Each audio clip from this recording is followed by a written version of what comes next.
I'll have a wave, whatever it looks like. If it is a traveling wave, then it's as if that wave is moving to the right in time. So if the wave is moving that way, if we had a plot versus time, so that if I threw in a time axis, and this is going to be an absolutely spectacular drawing, but I'm assuming what you will write in your notes is even more spectacular.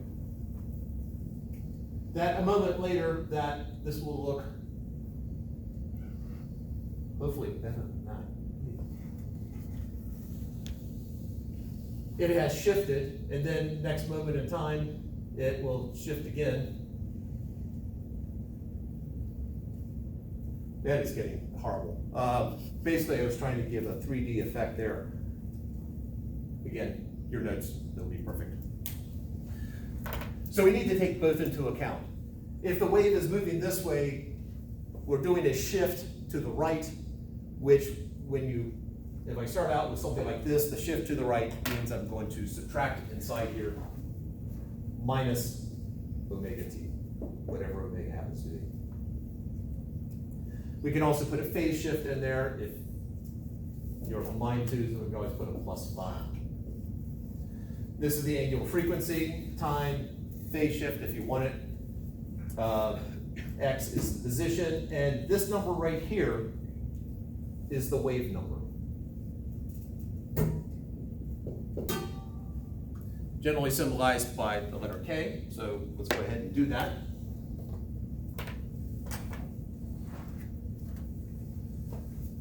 So if I have an electric field, I've got some amplitude, which I'll just label E sub m for max, times the cosine of kx minus omega t plus phi.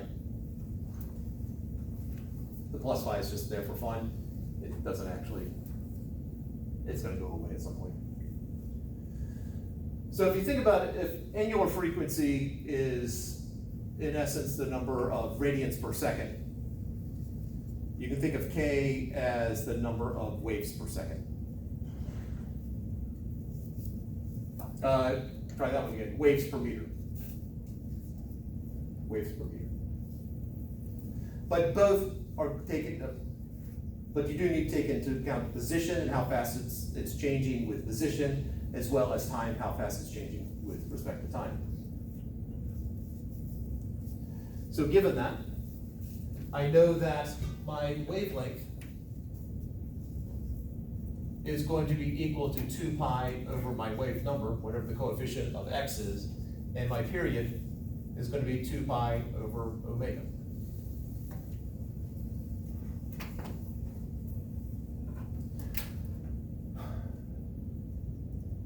Well, I can come up with the speed of any wave. It doesn't have to be an electromagnetic one. Any wave with that. What's the formula for speed? Distance per time. Yeah, so distance per time. And if I'm talking about producing a single wave, the distance it travels is just the wavelength. And the time to produce that wave is just the period. And I know my wavelength is 2 pi over k, and my period is 2 pi over omega. And so we end up with the speed of any traveling wave is just omega over k.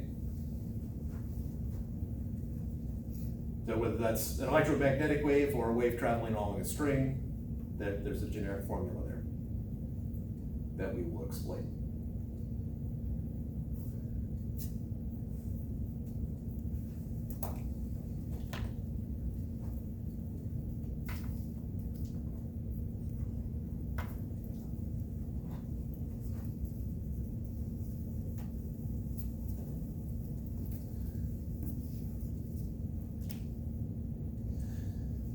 Since this electric field wave is creating a magnetic field wave, which creates an electric field wave, there's a synchronization going on. So if I draw my electric field wave like that,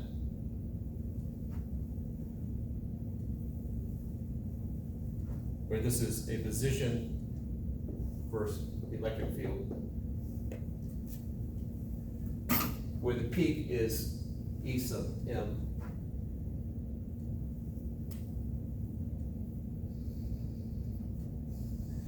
My magnetic field is actually perpendicular to that. My magnetic field would be going in and out of the board. So again, I'm going to try to do a three-dimensional drawing. It will be better than that piece of crap up there, but it still has so much to be desired. But the magnetic field is going to be coming in and out of the board in sync with the electric field. So it's going to be out of the board, into the board, out of the board, into the board, out of the board, and so on. Again, your drawing, I'm sure, will be perfect. So what I have in black here is the magnetic field.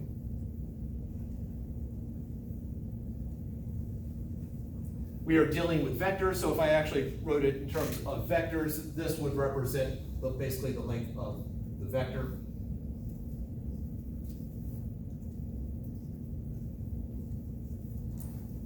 And then my electric field lines in blue.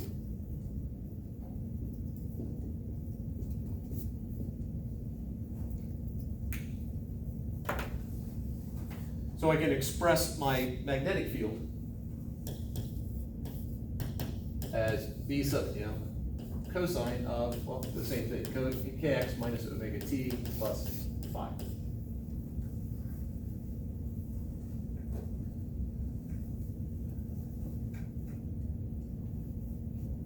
All right.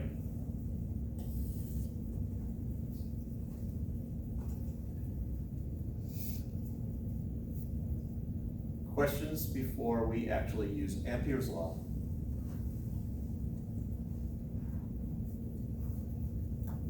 So both those functions are functions of two variables, x and t. Correct. Okay.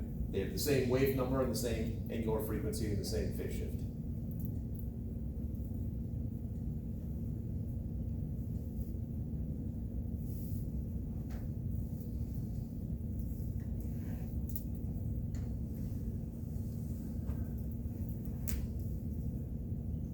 All right, Ampere's law. Integral of B dot dl is equal to, well, we don't have charges moving here, we just have electric field and magnetic fields, and so the mu sub naught I would be 0, and we're left with mu sub naught epsilon sub naught times d phi e dt.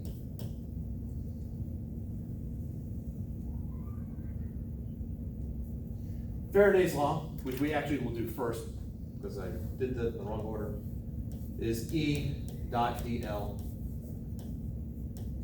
is equal to negative d phi b dt. So what I'm going to do is here, I need to do a line integral, so I need to basically create an Amperian loop or Gaussian loop, again, whichever way you want to call it. So what I'm going to do is I'm going to create a loop right here. If I sort of zoomed in on that rectangle right there, I've got the electric field increasing in the way where I put this. The electric field is increasing, although that's not going to, would not change our results if we put it somewhere else. I made the height of my loop here h, and the thickness or the width of my rectangle here is ds. On the left-hand side, my electric field is E. And I'll just keep it as E. And over on the right-hand side is E plus some infinitesimal change in E.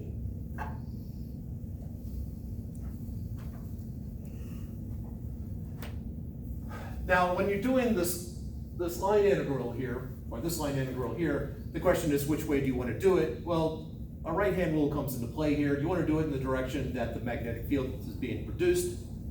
I have a magnetic field that's coming out of the page, and so my magnetic field is coming out.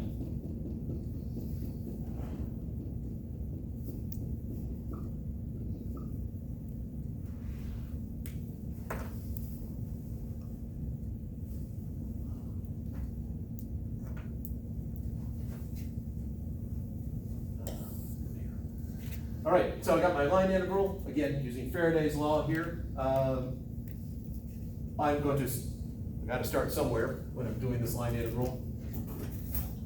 Magnetic field's coming out, so I'm gonna do my imperial or my line integral in a clockwise direction, or sorry, counterclockwise direction. So I'll label this side A, B, C, and D.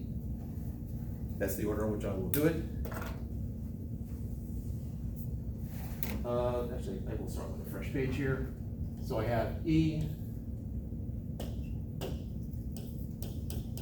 dot dl is equal to negative d phi b dt. So this would be E dot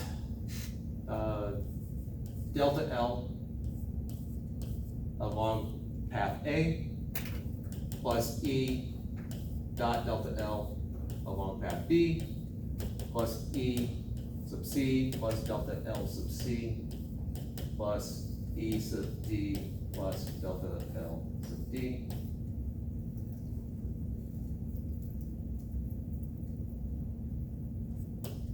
Is equal to negative ddt of B dot A.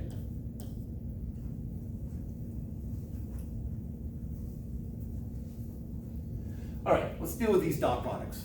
When you're doing a dot product, oh, that should be it. Put some extra pluses in there that should have been dots.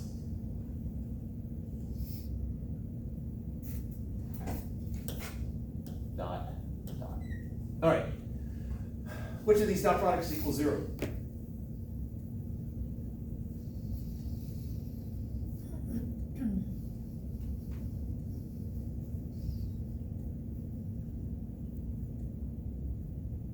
When is a dot product equal to 0?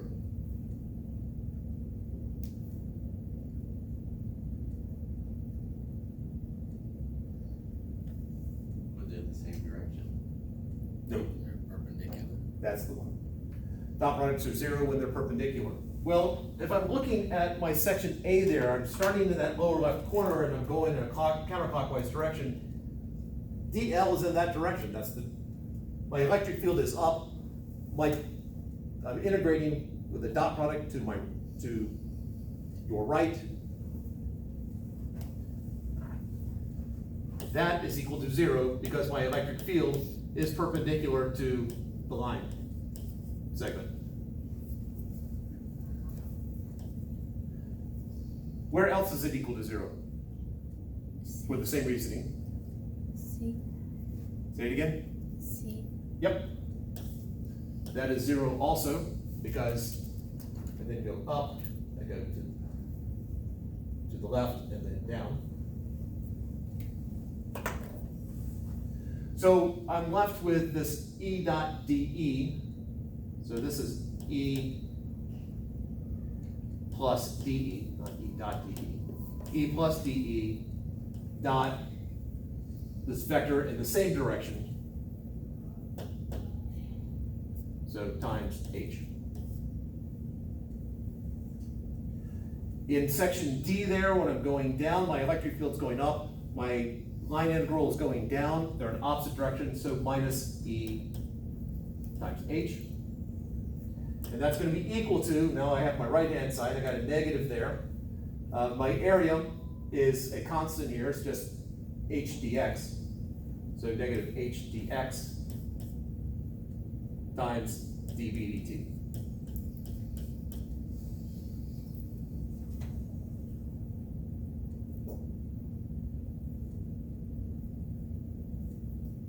H is going to cancel out, fortunately. So H all cancel out. And I'm left with E plus DE minus E is equal to negative dx dB dt. My e's will cancel out on the left-hand side. I got a positive E and a negative E, so those are going to go away.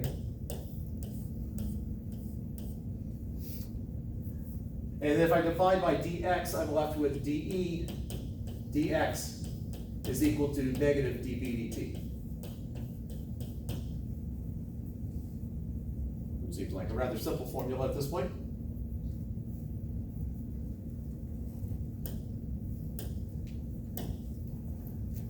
Well, what's dEdx?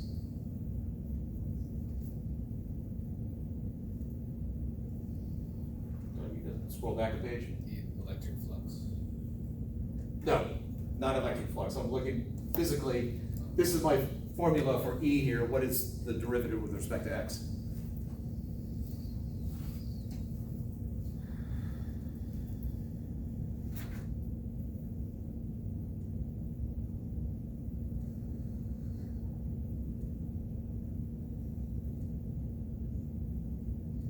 It's a negative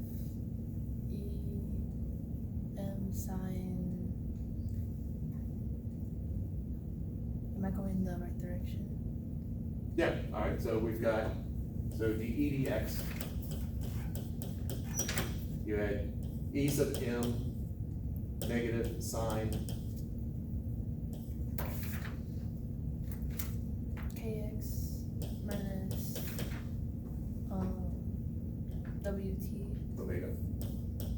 plus the phase shift. That's fine, all right. Left one thing off. K in there? Yeah, there's a K here. Because I got the K in front of the X. All right. So popping back over to the other side. We have negative E sub m K sine of kx minus omega t plus phi equals, well, negative BD dV dt.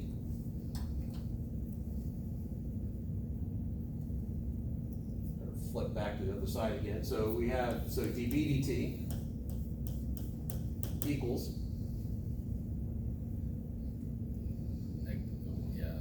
Negative BM sine, or K sine T. Omega. closer, it's not K, Okay. it's not omega. There's more to it. Negative omega. Negative omega sine, and then kx minus omega t plus phi. So those two negatives will cancel out.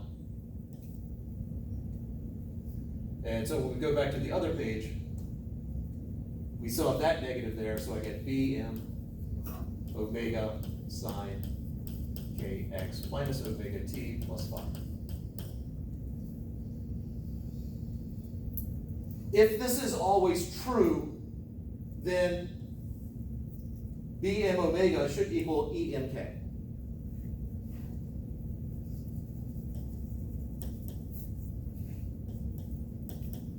So the magnitude, the amplitude of the electric field times the wave number should be equal to the amplitude of the magnetic field times the angular frequency. Ultimately, I'm trying to find speed here, so omega over k is going to be the magnitude of my electric field over the magnitude of my magnetic field.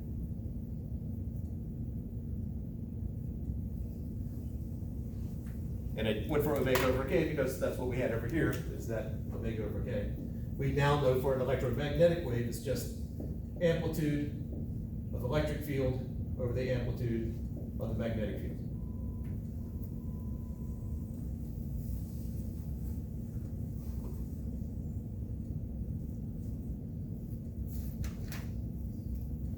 Questions to hear?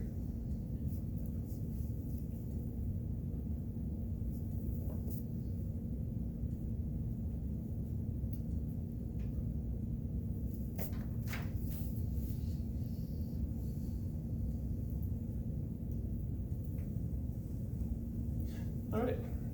So what we're going to do now is, so imagine we've got basically electric field heading up, magnetic field coming at you. All I want to do is look at it from a different point of view. So again, this is electric field with all the papers, magnetic field is just the plain front. I'm just going to look at it from that point of view. So if we look at it from that point of view, my magnetic field is going up, my electric field is going into the board.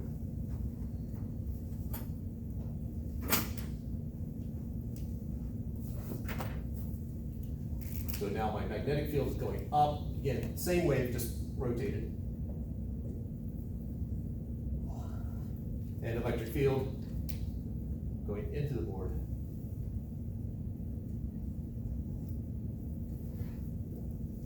And what I'm gonna do is I'm gonna do something very similar to what I just did. I'm gonna create an Amperian loop and apply Ampere's law. I'm gonna look at the segment along here.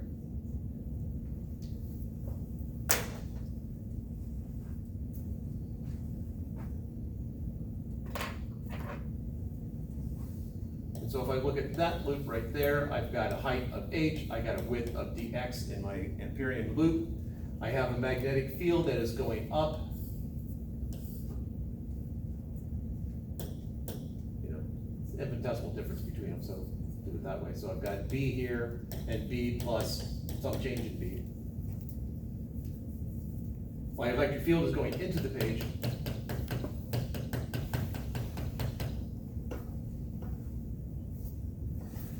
And applying Ampere's law, again, B dot dl is equal to mu naught epsilon sub naught d phi e dt. Now, as I go around my loop, again, right hand rule, I know that the electric field is going into the board, and so I'm going to go around this loop clockwise. May as well start here. I go up, we'll call that A, B, C, and D. And so I'll just do B dot dl along each of those segments. So in which segments will my dot product be 0?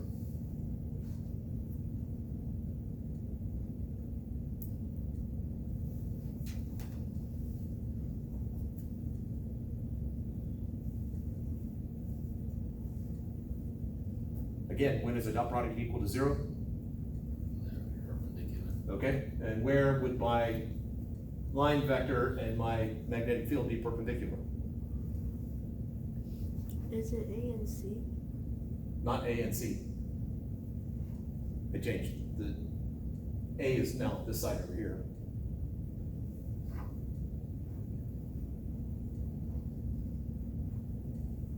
So let's write this out. So this is B along, well, so I got B along A, dot delta L